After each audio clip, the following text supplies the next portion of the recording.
Gusto mo ba na hinding-hindi makakatulog sa kakaisip sa'yo ang taong mahal mo?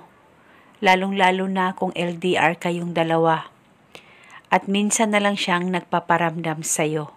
At gusto mo ba na ikaw lamang palagi ang pagkakaisipin niya? At ikaw ay palaging kukontakin niya kahit anong busy niya?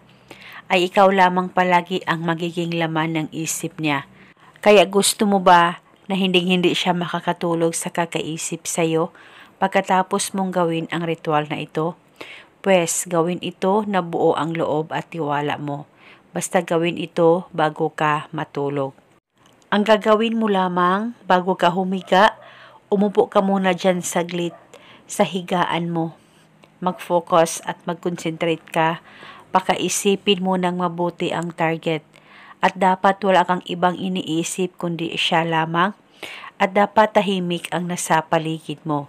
At dapat paniguraduhin niyo po na walang makakaalam at makakakita sa kahit na anumang ritual na iyong gagawin.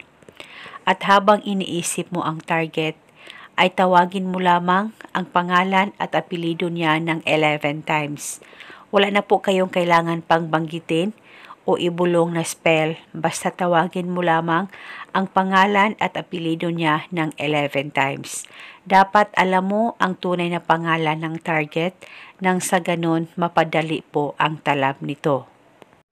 At paniguradong ngayon mismo siya ay matatamaan nito pagkatapos mong gawin ang ritual.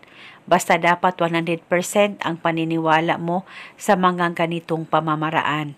At kinabukasan, ulitin ang paggawa nitong ritual sa kahit na anong oras, basta gawin ito bago ka matulog. At depende po sa inyo kung hanggang kailan nyo po gustong ay hinto ang ritual na ito. At dahil isa itong gabay para makatulong at maging maayos ang relasyon ninyong dalawa ng partner mo.